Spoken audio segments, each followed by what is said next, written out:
여기서 건축주분이 좀 체크해야 될 부분은 철근 배근이 끝나고 타설하기 직전에 꼭 그 사진을 좀 많이 찍어 두시는 걸 추천드립니다. 어떤 사진이냐 그러면 영상에 도움이 되셨다 그러시면 구독과 좋아요 부탁드리겠습니다. 감사합니다. 안녕하십니까, 집짓는 이박사입니다. 이번 영상에는 제가 어느 지역에 40평 정도 되는데 2층 규모의 목조주택을 짓는 과정을 좀 보여드리면서, 제가 완벽하게 다 전문가는 아니지만 이런 부분은 건축주가 조금 챙겨야 되는 부분, 챙길 수도 있고 이런 부분을 확인해야 되는 부분들에 대해서 사례를 가지고 설명을 드리려고 합니다. 사진으로 좀 보여드릴 건데, 이 사진은 제가 집을 지으려고 하는 부지입니다.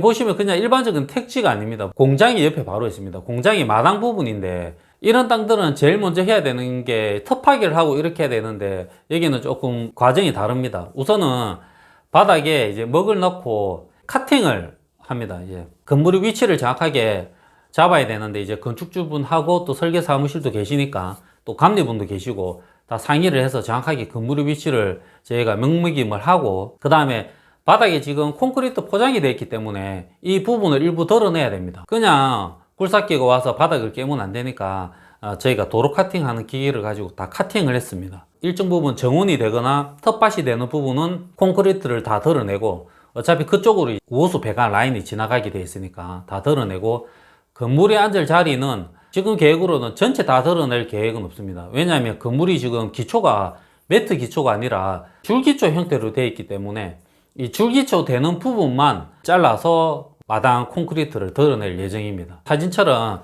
굴삭기가 와서 이제 깨서 철거하는 모습입니다. 생각보다 바닥 커팅 하시는 사장님이 잘 커팅을 해 주셔가지고 철거를 할 때 좀 깨끗하게 마무리가 되고 있는 것 같습니다. 커팅을 얇게 하거나 잘 못하면 굴삭기가 깨면서 그대로 남겨야 되는 마당 포장까지도 깰 수 있기 때문에 좀 조심을 해야 되는데, 생각보다 그 공정들이 잘 이루어졌습니다.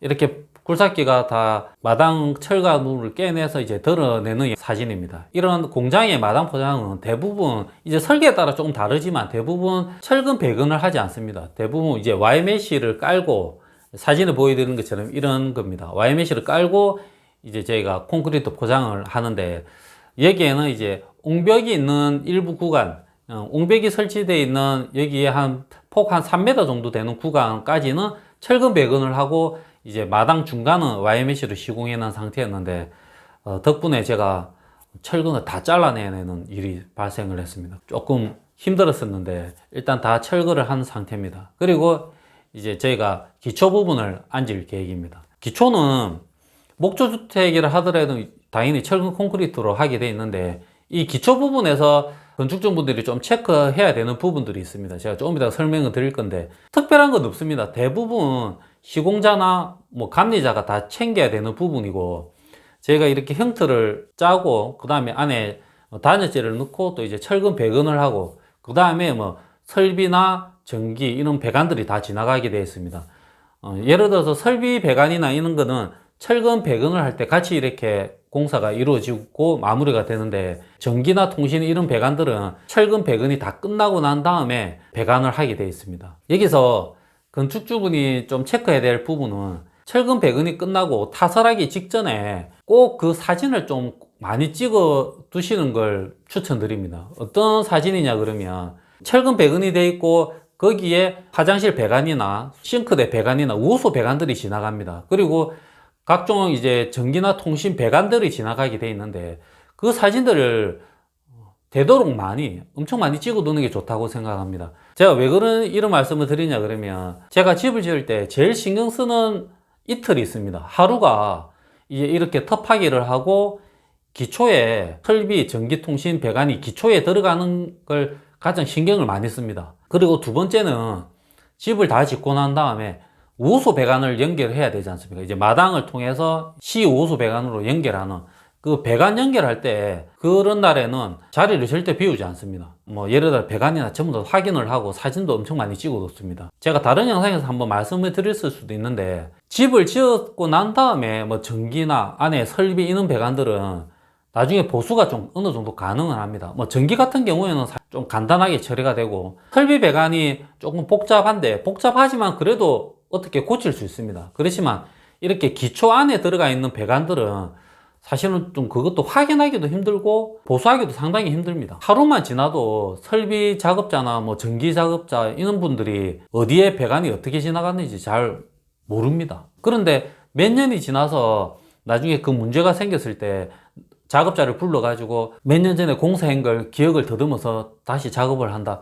제 생각에는 거의 불가능합니다. 저 자체도 좀 기억을 할 수가 없을 부분도 많고, 그래서 이런 기초 밑에 있는 부분들은 사진을 상당히 많이 찍어 놓는 게 좋습니다. 뭐 이게 일정히 보면 보험입니다. 이 뭐 큰 일이 없으면 그냥 사진 그대로 놔두거나 이렇게 없어져 버려도 되지만, 이게 어떤 문제가 생겼을 때는 이 사진 한 장이 엄청난 위력을 발휘하게 되어 있습니다.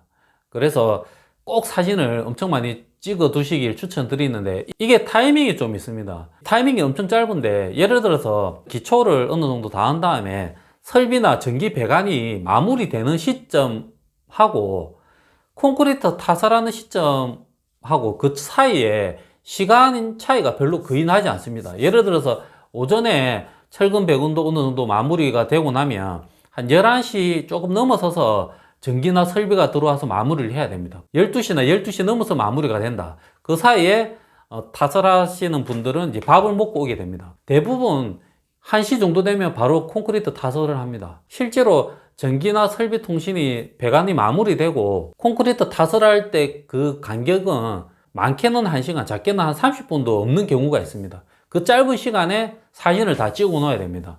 가끔은 저도 그 타이밍을 놓칠 때가 있습니다. 그 정도니까 건축주분들이 이거는 꼭 좀 기억을 하셔가지고 그때는 시간을 내서 사진을 찍어 두는 게 좋습니다. 좋은 시공자를 만나서 시공자가 그걸 다 체크해서 사진을 완벽하게 찍어 놓는다면 괜찮은데, 조금 그렇지 않은 분들이 많기 때문에 제가 여기서 꼭 말씀드리고 싶은 거는, 웬만하면 좀 시간을 내서 건축주분이 기초 배관한 사진은 많이 가지고 계신 게 좋다고 생각합니다. 나중에 말씀드리겠지만 마당 배관도 마찬가지입니다. 마당도 제일 마지막에 우호수 배관을 연결할 때 조금 시간을 내셔가지고 그 우호수 배관이 라인의 사진을 꼭 찍어 두시는 게 좋습니다. 그게 나중에 못 찾습니다. 어디로 지나가는지. 뭐 배관이 막히거나 문제가 됐다. 근데 일부 마당을 깨가지고 배관을 찾아야 되는데 어디로 지나가는지 아는 사람이 아무도 없습니다. 나중에는 시공하는 사람만 믿고 그냥 놔뒀다가는 나중에 몇 년 지나서 시공자도 연락도 안 되고, 나중에 배관을 찾아서 해야 되는데 안 그러면 마당을 다 깨야 되는 상태가 벌어집니다. 최악의 상황인 겁니다. 그러니까 조금 시간을 내서 사진을 찍어두는 걸 엄청 권해드립니다. 엄청 좋은 방법입니다. 그 사진은 별도로 어디에 딱 보관해 두시면 그 사진은 5년이 지나도 그 위력을 발휘하고 10년이 지나도 위력을 발휘합니다.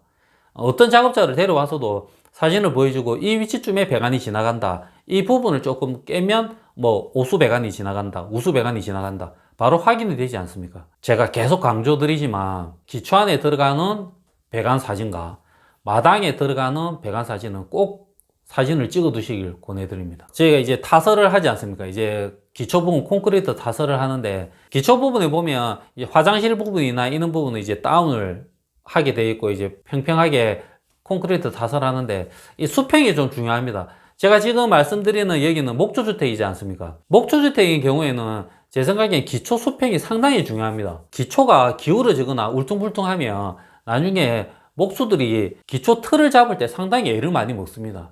왜냐하면 나무는 딱 사이즈가 정해져 있지 않습니까? 근데 레미콘은 울퉁불퉁하면 아무리 잘 밀착을 시킨다 하더라도 거기에는 공간이 다 생길 겁니다. 그렇게 되면 제 생각에는 좀 바람직한 형태는 아니기 때문에 최대한 수평을 잘 맞추고 평활도를 맞추는 게 중요하다고 생각합니다. 여기서도 신경을 엄청 많이 썼는데 다행히 나중에 제가 다 끝나고 이제 거푸집도 뜯어낸 다음에 레벨을 한번 재보니까 많은 오차가 없어가지고 상당히 만족을 했었습니다. 일정 부분 약간 오차가 있는 부분이 있는데 그 부분은 어느 정도 간단하게 처리할 수 있는 부분이 있어서 다행이었습니다. 목조주택일 때는 이렇게 기초 바닥에 수평이 상당히 중요하고, 철근 콘크리트 건물도 수평이 중요하긴 중요하지만 목조주택보다는 비중이 덜합니다. 왜냐하면 초나 벽체나 전부 다 철근 콘크리트지 않습니까? 규격이 되어 있거나 형태가 있는 게 아니지 않습니까? 그래서 그런 레벨이 안 맞거나 이렇게 해도 그 공간 빈틈 안에 다 채워지기 때문에 괜찮은데, 목조 같은 경우는 상당히 그게 어렵습니다. 목조주택이든 철근 콘크리트 집을 짓든 처음 단계에 첫 번째로 이제 좀 챙겨야 되는 부분이 이제 기초 배관 안에 사진을 꼭 좀 확보를 하시는 게 좋다고 생각합니다. 예를 들어서 내가 못 찍었다 그러면 제 생각에는 시공장 때 기초의 배관 사진을 좀 가지고 있는 게 좋다고 생각합니다. 나중에는 시공자가 연락이 안 될 수도 있지 않습니까? 대부분 보니까 몇 년 지나면 이제 잘 연락이 안 되고 이렇게 하니까 계속 왕래를 하면 좋은데 그러지 않는, 그렇게 안 될 확률이 좀 높으니까 5년이 지나도 10년이 지나도 그 자료를 가지고 있으면 누군가 와서 이제 보수를 할 때 상당히 용이하게 쓸 수 있다고 생각합니다. 제가 이제는 기초 부분이 끝났고 이제 골 쪽으로 올라가면서부터도 제가 생각할 때 저보다 더 전문가들이 많이 계시지만 제가 생각할 때 건축주가 좀 체크해 가면 좋지 않을까 싶은 부분은 중간중간에 체크를 해서 좀 설명을 드리겠습니다. 대부분의 뭐 시공자나 또 감리도 있기 때문에 다 알아서 하시니까 그냥 큰 틀은 놔두고 소소한 부분이지만 이건 좀 건축주가 꼭 챙기면 도움이 되는 부분은 제가 좀 설명을 드리도록 하겠습니다. 영상이 도움이 되셨다 그러시면 구독과 좋아요 부탁드리겠습니다. 감사합니다.